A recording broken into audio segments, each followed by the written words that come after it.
তো আমার আজকের যাত্রা শুরু হইব ঢাকা কমলাপুর রেল স্টেশন থেকে। আমার অলরেডি টিকিট কাটা শেষ, যার দাম পড়ছে 130 টাকা। এটা লোকাল ট্রেন, তো এটা প্রত্যেক স্টেশনে থামবো। তো আপনার ঝামেলা রাতে বাসেও চলে যেতে পারেন সীতাকুণ্ড। বাস ভাড়া পড়বে 600 থেকে 700 টাকার ভিতরে। তো আমার অলরেডি টিকিট কাটা শেষ, এখন আমি ট্রেনের জন্য অপেক্ষা করে আমার রাতে 11টার ট্রেন। তো চলেন দেখা যাক।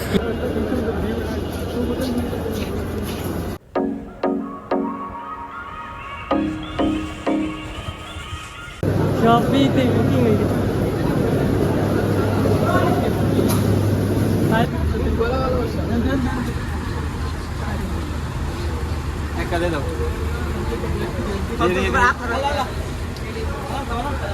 $140 দিয়ে কাউন্টার থেকে টিকিট কেনার পরও এই লোকগুলোর কাছ থেকে আমাদের সিট কিনে লাগছে পার পার্সন 100 টাকা করে দিয়ে।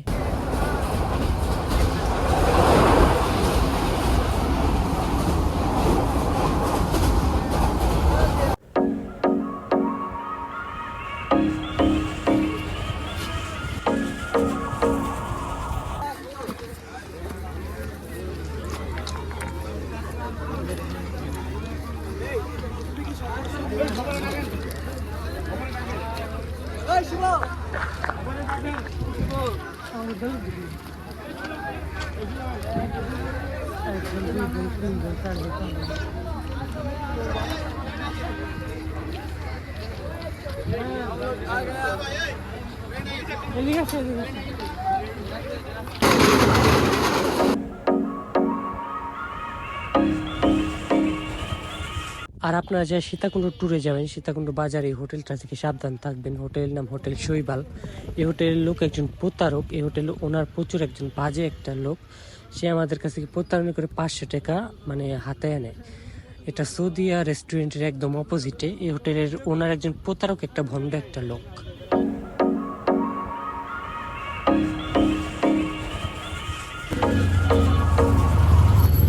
সামনে চিনি বানি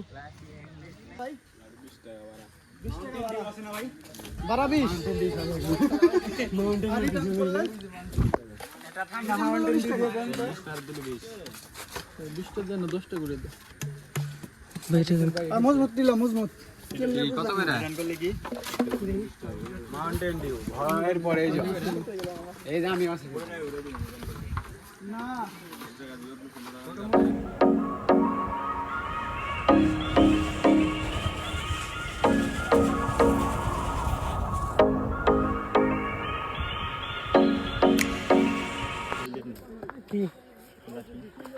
না কি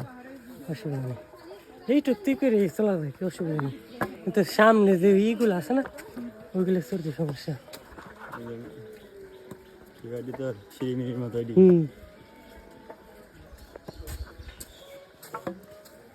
ই বাঁচতেছে রে,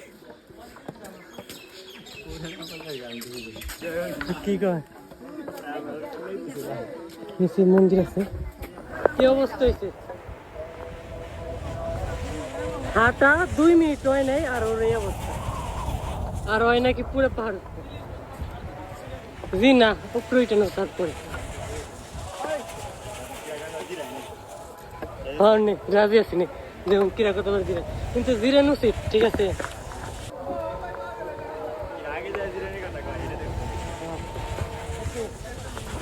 হ্যাঁ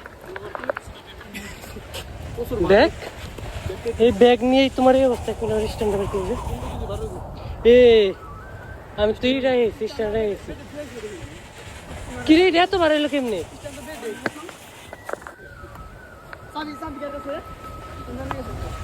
আমার কাছে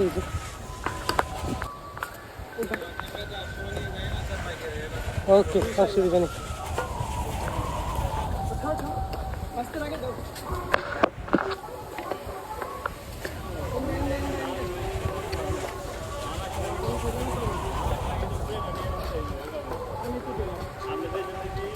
এটা হচ্ছে মন্দিরের রাস্তা একটা,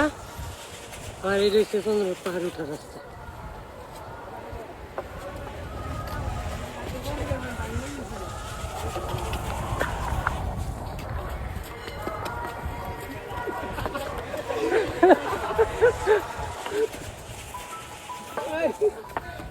এখন এই অবস্থা হয়েছে, আমরা হারতেছি 2 মিনিট হয় না। আর কাকা এনার্জি ফ্রেশ না এই কিন্তু শেষ না কাকা ভাই শুরু ওই দেখ মাথাটা দেখা এক মাথা ওটা প্রথমটা এর নিচেরটা উপরে এটা আছে এই যে মাথা থেকে ওই যে নিচেরটা আর সময় সতর্ক হবে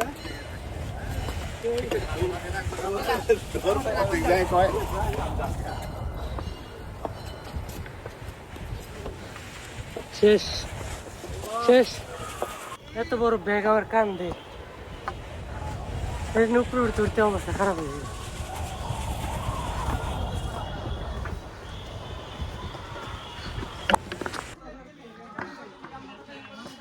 ব্যাগ জাকারে নিয়ে নিছে কারণ একবারে একটা মানুষের ব্যাগ নেওয়া কোনো পক্ষে সম্ভব না একজনের পক্ষে আরো বেশি পানির লিগে আরো বেশি বার হয়ে গেছে নিয়ে উঠতে অনেক বেশি ভালো লাগে আমি এখন পুরোটাই সুস্থ হয়ে গেছি আমার এনার্জি চলে এসেছে এরকম 10টা পাহাড় একলাই উঠতে পারবো না ব্যাগটা ওর কান্দে তাই নাকি না ব্যাগ দিলে আবার শেষ হয়ে যাবে এই কথা না 10টা পাহাড় একবারে উঠে পারবি এই কথাটা যদি মনে থাকে কিছুক্ষণ পরে মনে করাই দিবি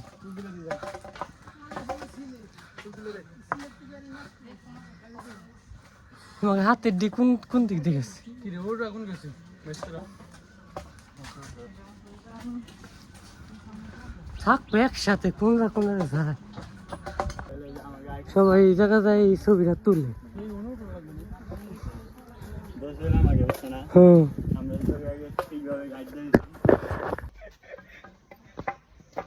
এইরকম প্লাবন নিয়ে যদি আপনি গ্রুপে থাকে এইরকম প্লাবন নিয়ে কখনো ট্রেকিং করতে আসবেন না বা ট্যুরে আসবেন না ঠিক আছে এরকম প্লাবন নিয়ে ট্যুরে আইলে পারে প্রচুর পরিমাণে বিপদে পড়বেন ঠিক আছে না পারবো পাহাড় চড়তে না সমুদ্রে গোসল করতে না আর কি কোনো সাহায্য করতে ঠিক আছে এই ব্যাগটা তাই নেওয়ার মানেই নাই কে এমনি আমি এমনি অসুস্থ হাঁটতে পারতেছি না আমার মাজাই ব্যথা গিরাই ব্যথা ঠিক আছে জয়েন্টে ব্যথা এখন এই কথা বলে এরকম প্লাবন নিয়ে যদি ট্যুরে যদি আসেন তাহলে জীবনের একদম বেড়াগার হয়ে যাইব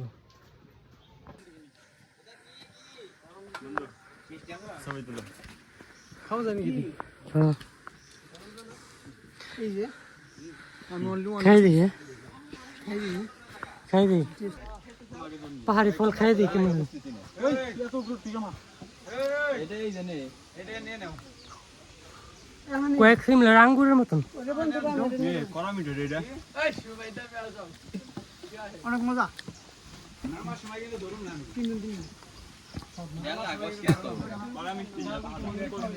পাড়া খা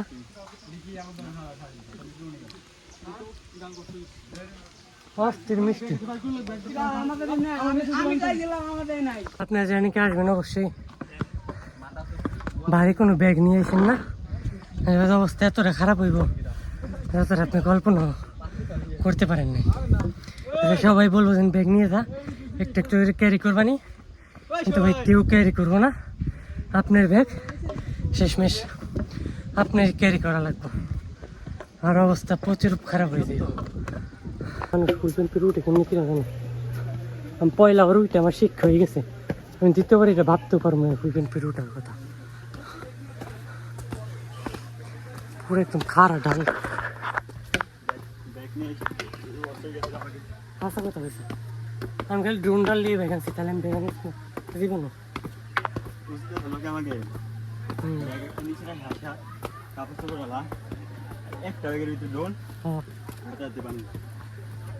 এত মানে এটা প্রথমবার যে রেজিস্ট্রেশন করছিলাম তার চেয়ে বেশি আমার এখন লাগতেছে কষ্ট লাগতেছে বেশি ওই যেমন রেখেছে সেই দিক দিয়ে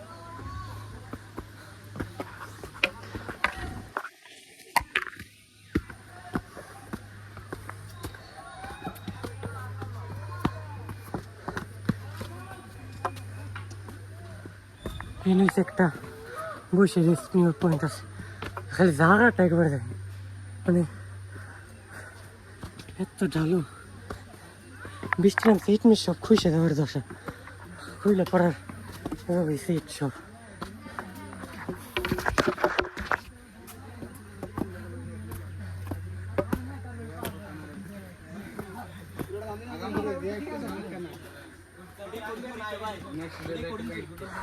একবার 100 পরীক্ষা মুটে আমার তো সমস্যা নাই 3 দিনে ঘুরে একদিনে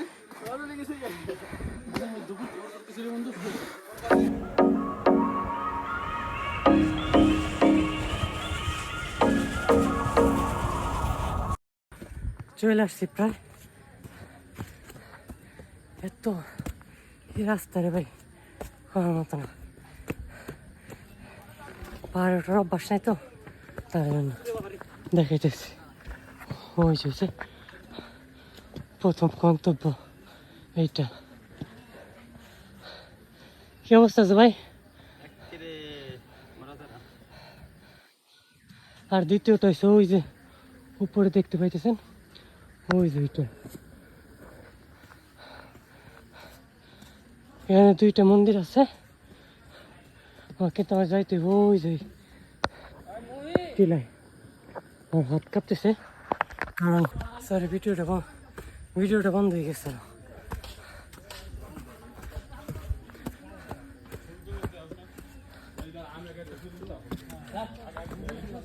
তো রয়েছে প্রথম গন্তব্যস্থান মানে স্থান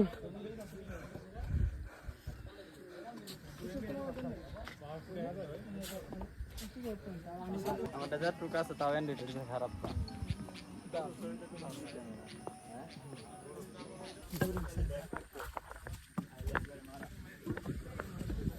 না কত ঠান্ডা একটা বাতাস রে মানে এত ট্রেন করার পর ঘামে যাওয়ার পর ঠান্ডা বাতাসটা সেই লাগে একদম পিছনের ভিউটা একদম অস্থির কি একটা অবস্থা এত পুরো রাস্তা ওই নিচে থেকে আমরা ব্যাগটা নিয়েছি কিন্তু এইটুকু ওই ব্যাগটা আনের পারতেছি না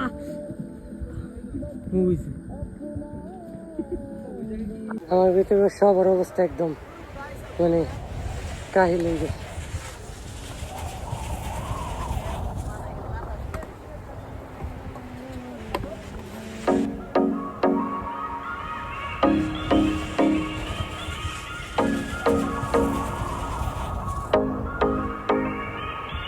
আমরা ওই জায়গায় ছিলাম ওই জায়গা থেকে তো অবশেষে ট্রেকিং করার পর পৌঁছে গেছি চন্দ্রনাথ ধামে আর পিছনে হয়েছে মন্দির তো আপনারা চাইলে আমার আগের ব্লগটা দেখে আসতে পারেন ওইখানে আমি বলছিলাম আমি আবার বলে দিচ্ছি তো এই মন্দিরটা নির্মাণের কাহিনী একটু বলে দিই আপনাদের যেটা হলো নেপালের একজন রাজা ছিল তো তার স্বপ্নাদেশ হয়েছিল যে 5টা পাহাড়ের উপরে 5টা মন্দির নির্মাণ করতে হইব তো তার জন্য সে 5টা পাহাড়ের উপরে বিভিন্ন 5টা মন্দির নির্মাণ করছিল যে 5টা পাহাড়ের ভিতরে একটা হয়েছে এই চন্দ্রনাথ ধামে চন্দ্রনাথ মন্দির আর এটা হচ্ছে মন্দির প্রাঙ্গণ ধাম এটা হচ্ছে নামাশিরি